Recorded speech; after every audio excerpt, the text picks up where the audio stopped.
Un retour sur la commission du dialogue social du 14 mai 2020. D'abord, première information sur les données statistiques données par l'administration. Seulement 80 agents malades au conseil régional sur 4300 agents. Donc, ça prouve bien que la mise en sécurité des agents par l'administration revendiquée par l'UNSA est mise en œuvre dès le début de la crise sanitaire a porté ses fruits. C'est remarquable d'avoir eu seulement 81 agents malades finalement avec des symptômes assez faibles. Quand on voit les statistiques dans d'autres entreprises et collectivités, c'est plutôt une réussite. 81 agents malades ou déclarés malades au 14 mai, 79 agents malades déclarés malades la semaine dernière, c'est plutôt une réussite. Voilà pour les données statistiques. Point sur les agents des sièges, également effectués par le directeur général des services, nous indiquant que la désinfection des locaux était en cours sur tous les sites administratifs de Dijon et de Besançon par une entreprise spécialisée et demandant donc aux agents de respecter les créneaux de présence et de nos présences dans les bureaux parce que les produits utilisés, s'ils tuent les virus, les bactéries sont sans doute un peu aussi corrosifs pour les agents. Donc il faut bien respecter les heures de passage dans les bureaux et surtout les heures de non-présence pour que les employés puissent faire leur travail correctement et que vous soyez en sécurité. Long point sur les agents des lycées également, en présence du vice-président Stéphane Guiguet, qui est venu nous expliquer un petit peu les retours qu'il avait eu des personnels de direction des établissements, nous expliquant que les besoins allaient augmenter en juin en termes d'agents en présentiel, puisqu'il y a tout le dispositif d'orientation des lycéens qui se met en place. Il y a toute une vie des lycées que vous connaissez qui est un peu accélérée en juin et qui, malgré le fait que les élèves ne soient pas présents, pour l'instant on n'a pas de date de retour des élèves, c'est pas définitif, c'est pas sûr que ce soit le 2 juin, peut-être pas, peut-être fin juin. Pour l'instant on attend. Il y a malgré tout d'autres missions à mener. Stéphane Guiguet a confirmé aussi qu'en plus des rendez-vous orientation dont je viens de vous parler, il y aurait peut-être des examens oraux à préparer, donc des classes à préparer, des rendez-vous de préparation de la rentrée pour septembre. Il faut savoir que dans les établissements, ça se fait en juin, juillet, donc il faudra les faire quand même. Voilà, deux autres gros sujets qu'il nous a présentés qui étaient à traiter en juin, juillet, sur la période qui va s'ouvrir. Les internats, il va y avoir une réflexion à mener avec les personnels techniques pour savoir ce qu'on fait pour les internats, de manière aussi à préparer septembre, les transports scolaires. Donc l'activité des lycées, même si elle est réduite, elle doit continuer. Le DGS a ensuite pris la parole pour nous expliquer qu'il y avait encore 3 sujets de tension malgré les assouplissements qu'on a validés la semaine dernière sur le nombre d'agents présents dans les lycées. Il y avait encore 3 sujets de tension qui étaient remontés par les personnels de direction et puis les 2 recteurs des 2 régions, de Dijon, de Besançon. Une tension sur les fonctions accueil qu'on n'avait pas forcément identifiées à l'UNSA, puisque pour nous, les accueils avaient continué dès le début de la crise, dès le 16 mars, sans arrêt. Il s'avère que dans certains lycées, les agents d'accueil étaient non mobilisables, empêchés, et qu'il n'y a pas eu d'agents pour les remplacer, donc pas d'accueil. Alors si ça peut tenir, si ça a pu tenir jusqu'à aujourd'hui au lycée parce qu'il n'y avait pas d'activité, c'est maintenant devenu très compliqué parce qu'il y a beaucoup d'appels de parents qui posent des questions légitimes sur la reprise, sur l'orientation de leur enfant, sur les examens qui vont passer, sur des choses à récupérer dans les lycées, enfin voilà, il y a une activité malgré tout qui augmente dans les lycées, donc sans agent d'accueil pour répondre au téléphone ou même filtrer l'accueil physique, c'est très compliqué, donc ce sujet-là est à traiter. J'ajoute que c'est, pour l'image des lycées en Bourgogne-Franche-Comté, c'est quand même important d'avoir réussir à mobiliser des agents d'accueil, parce que ça donne un petit peu un sentiment d'abandon, d'arriver dans un lycée sans agent d'accueil, sans pouvoir rentrer, ou alors la porte grande ouverte parce que le gestionnaire et le proviseur ne peuvent pas faire que ça, d'ouvrir ou de fermer le portail. C'est quelque chose qui serait plutôt à éviter dans nos établissements. Deuxième point de tension présenté par le directeur général des services, l'entretien des locaux. Alors là encore, plus d'activité, du personnel enseignant qui revient dans les établissements, du personnel administratif qui revient aussi pour terminer l'année scolaire et puis répondre à toutes les obligations qui ont été mises en stand-by. Ça veut dire plus de locaux à nettoyer, à entretenir, et ça veut donc dire plus d'agents qu'il faudra réussir à mobiliser pour entretenir ces nouveaux locaux occupés. Troisième point de tension, la préparation de la réouverture potentielle des établissements. C'est-à-dire que les chefs d'établissement, très naturellement, veulent être prêts au moment où une date leur sera communiquée pour réaccueillir les lycéens. Et sans agent technique pour imaginer à quoi peut ressembler un lycée sécurisé avec des sens de circulation, des parcours, la mise en place de plexiglas aux accueils par exemple. Enfin, il y a tout un tas de dispositifs qu'il faut maintenant mettre en œuvre dans chaque lycée. Chaque lycée est différent, mais il faut les mettre en œuvre, puisque le protocole sanitaire de l'éducation nationale est sorti avec des recommandations. Il faut traduire ces recommandations en opérations mises en œuvre concrètement dans les lycées. Et donc il faut les agents techniques pour les mettre en œuvre. Voilà, le troisième point de difficulté, encore présent dans les tensions, je vous les résume. Fonction accueil qu'il faut maintenant renforcer, entretien des locaux, plus de personnel administratif, plus de personnel de la communauté éducative, donc ça veut dire plus de locaux à nettoyer, et puis préparation de la réouverture. Alors l'UNSA est intervenu pour dire, vous connaissez le cadrage de l'UNSA, que nous on était plutôt favorable à une reprise, sécurisée, vous avez suivi tous nos échanges, mais je n'y reviens pas. Pour dire que les agents étaient attachés, c'est les retours qu'on a, à retourner quand même dans leurs établissements pour organiser cette reprise, ou au moins, si elle n'a pas lieu, mettre en place tout ce qui doit être mis en place avant la fin de l'année scolaire, sécuriser leurs établissements, enfin, vous avez la liste de tout ce qui doit se faire, même quand il n'y a pas d'élèves. Dire aussi que on va quand même avoir une problématique, parce que si on n'arrive pas à mobiliser plus d'agents techniques, on ne va pas pouvoir faire reposer le fonctionnement des lycées sur quelques agents. Je veux dire, ceux qui sont déjà au travail et qui n'ont pas arrêté d'être mobilisés depuis le 16 mars ne vont pas pouvoir faire le boulot de 10 ou 15 agents si on n'autorise pas ces 10 ou 15 agents mobilisables dans chaque lycée à revenir pour recréer un collectif. À un moment donné, ça ne va pas être possible. Donc l'UNSA l'a indiqué hier en commission de dialogue social. Donc il faut maintenant que l'administration débloque la situation, autorise des agents mobilisables. On ne parle pas des agents qui sont empêchés pour raison de santé, parce qu'ils sont vulnérables, parce qu'ils ont leurs enfants à garder, à faire l'école à la maison, pour certains, c'est pas du tout le sujet.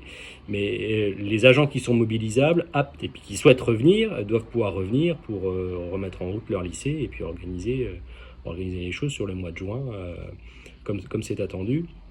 Il faut maintenant que l'administration aussi transmette aux établissements qui l'attendent la liste des agents qui sont mobilisables.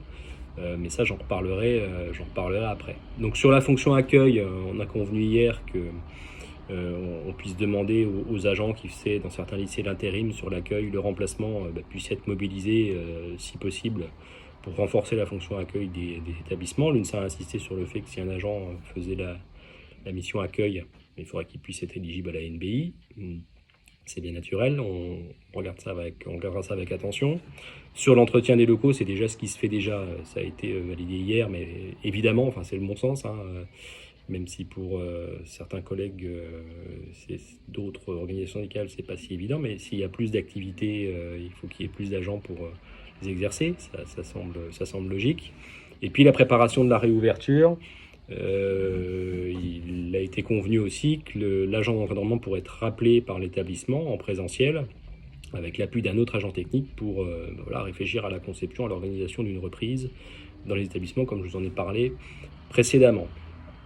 Le directeur général des services a envoyé, comme convenu hier soir, le formulaire à remplir pour tous les agents des lycées, de manière à avoir une nouvelle visibilité sur leur situation. C'est la deuxième fois qu'on met à jour c'est la deuxième procédure de mise à jour des situations, avec retour lundi 18 mai maximum, qui permettra aux établissements, donc en début de semaine, d'avoir une visibilité sur quels agents sont mobilisables, qui on peut appeler pour renforcer un petit peu les équipes ou pas.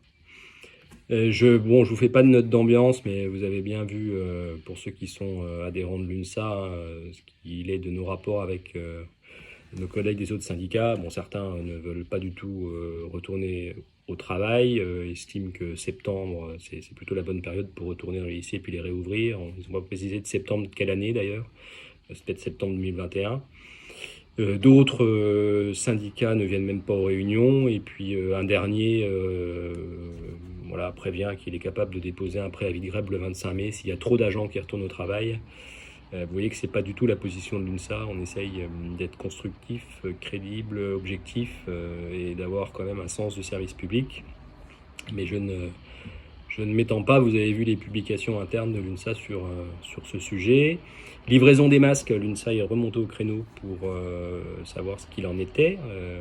Les livraisons sont en cours, il y a 65 000 masques qui sont véhiculés actuellement par des agents du conseil régional dans chacun des 130 lycées de Bourgogne-Franche-Comté. Donc ça prend plus qu'une journée, on veut bien en convenir. Ils devraient tous être livrés à partir de ce soir, donc avant le week-end. En complément de ces livraisons de masques, il y a du gel hydroalcoolique, enfin toute une série de pays qui arrivent aussi dans les établissements pour combler la carence de l'éducation nationale qui n'est pas capable de fournir ces établissements en masques, en gel. Donc c'est le conseil régional qui prend le relais. C'est à saluer, on le dit, voilà, quand ça ne va pas, on le dit. Quand ça va, on le dit aussi à l'UNSA. Autre information, la mise à jour des primes. Alors ça concerne les agents du siège, j'aurais pu vous en parler tout à l'heure. Donc ça sera bien versé, prime, mise à jour en décembre l'année dernière, ça sera bien versé donc, sur la paye de mai.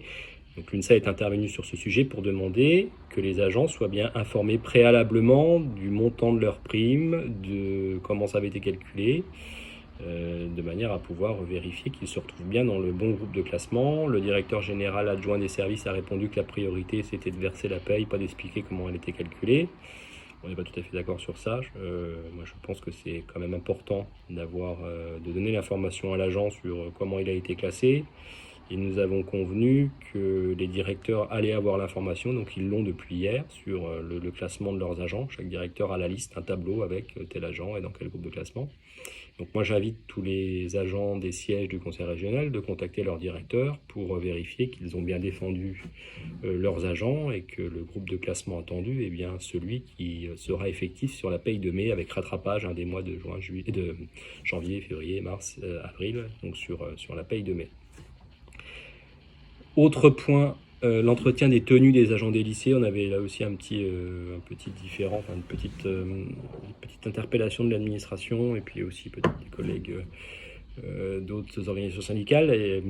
Les lingeries étaient fermées, il y avait exclusion du travail des lingères. Nous avons obtenu qu'elles puissent fonctionner sur la base du volontariat, des lingères disponibles, enfin tout ça vous connaissez, pour quand même nettoyer les tenues des agents mobilisables, parce que ça paraît compliqué de demander à des agents de venir et de ne pas leur nettoyer leurs vêtements de travail. On ne parle pas de nettoyer les masques, enfin de ces choses-là, mais les vêtements de travail, il faut que ça puisse être nettoyé au travail comme ça se faisait avant.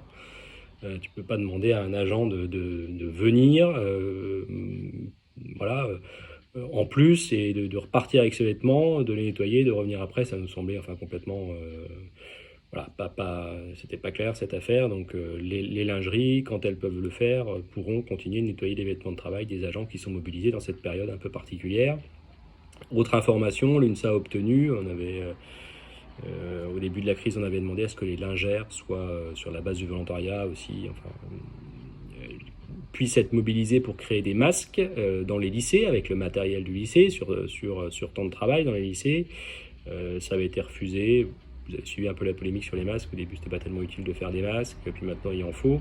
Bon, là, le directeur général des services a autorisé la présence des lingères qui le souhaitent, volontaires, dans les établissements pour réaliser des masques. J'ai l'exemple de la ville de Dijon qui sollicite aussi toutes les bonnes volontés pour créer des masques pour les Dijonnais, parce qu'on va en avoir besoin. Donc, autorisation de l'administration. Dans les établissements, il faut bien sûr maintenant passer par le chef d'établissement pour avoir un accord de l'autorité fonctionnelle et puis organiser tout ça, mais c'est débloqué du côté du conseil régional. Voilà cette nouvelle information. Bureau de Lafayette, on avait sollicité l'administration pour savoir ce qui avait été mis en place depuis le dernier CHSCT pour sécuriser les bureaux de Lafayette.